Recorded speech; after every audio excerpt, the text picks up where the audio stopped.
എനിക്ക് എപ്പോഴും ഇത് പ്രോസസ് ചെയ്തെടുക്കാൻ പറ്റുന്നില്ല. എന്തൊക്കെ തരം മനുഷ്യരാണ് നമ്മുടെ ചുറ്റുമുള്ളത്. എനിക്ക് ഇന്നലെ വീട്ടിലേക്ക് ഒരു ഗിഫ്റ്റ് വന്നിട്ടുണ്ടായിരുന്നു. ഗിഫ്റ്റ് അയച്ച ഒരു പേഴ്സണും ഞാനും തമ്മിൽ ഭയങ്കര പേഴ്സണൽ കണക്ഷനോ കാര്യങ്ങളോ ഒന്നുമില്ല. സത്യം പറഞ്ഞു കഴിഞ്ഞാൽ ആളുടെ വീട് പോലും എനിക്ക് എവിടെയാണെന്ന് അറിയില്ല. എന്തെങ്കിലും അങ്ങോട്ടും ഇങ്ങോട്ടും കളിയാക്കലുകളും കാര്യങ്ങളും അങ്ങനെ ഒരു കോൺവെർസേഷൻ മാത്രമല്ല, അതൊരു പേഴ്സണൽ ഡീറ്റെയിൽസോ കാര്യങ്ങളോ ഒന്നും അങ്ങോട്ടും ഷെയർ ചെയ്യാത്ത ആളിൻ്റെ അടുത്ത് ഏപ്രിൽ ഫുളിൻ്റെ ഒന്ന് മെസ്സേജ് എൻ്റെ അടുത്ത് പറഞ്ഞു, ഞാൻ നിനക്കൊരു ഗിഫ്റ്റ് തരുന്നുണ്ടെന്ന് പറഞ്ഞു. ഞാനപ്പോൾ അത്ര വലിയ കാര്യമായിട്ട് എടുത്തില്ല.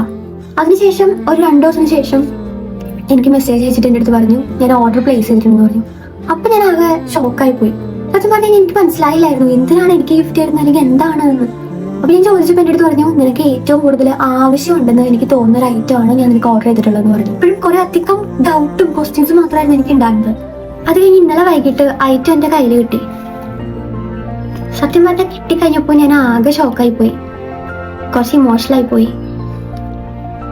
ഞാൻ ചോദിച്ചു ചെന്നിട്ട് എന്തിനാണ് എനിക്കിത് വാങ്ങി തന്നതെന്ന് ചോദിച്ചു കഴിഞ്ഞപ്പോൾ ആളയച്ച മെസ്സേജിലാണ് ഞാൻ ആകെ സ്റ്റക്കായി പോയത്. മഴക്കാലമൊക്കെ വരികയാണ്, നീ വീഡിയോസ് ഇടുന്നത് നിർത്താതിരിക്കാൻ വേണ്ടിയിട്ടാണെന്ന്. ഇതാണ് എനിക്ക് ഇന്നലെ വന്ന ഗിഫ്റ്റ്. റിംഗ് ലൈറ്റ് വിത്ത് ട്രൈപോഡ്. ആളുടെ പേരോ കാര്യങ്ങളോ ഒന്നും മെൻഷൻ ചെയ്യണമെന്ന് പറഞ്ഞുകൊണ്ട് മാത്രം ഞാൻ ഇവിടെ ഒന്നും പറയുന്നില്ല. പക്ഷെ എനിക്കത് പറയണമെന്ന് ഭയങ്കര ആഗ്രഹമുണ്ട്. മെൻഷൻ ചെയ്യരുതെന്ന് പറഞ്ഞു എൻ്റെ അടുത്ത്.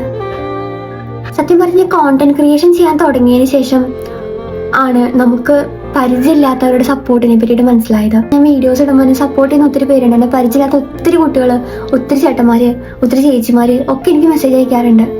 എല്ലാവരോടും ഒരുപാട് നന്ദിയുണ്ട്, ഒരുപാട് സന്തോഷമുണ്ട്. ഇതിനൊക്കെ ഇത്രയും ഞാൻ വെർത്താണെന്ന് പോലും എനിക്ക് ചില സമയത്ത് ഡൗട്ട് വന്നാറുണ്ട്. എന്തായാലും ഒരുപാട് സന്തോഷം.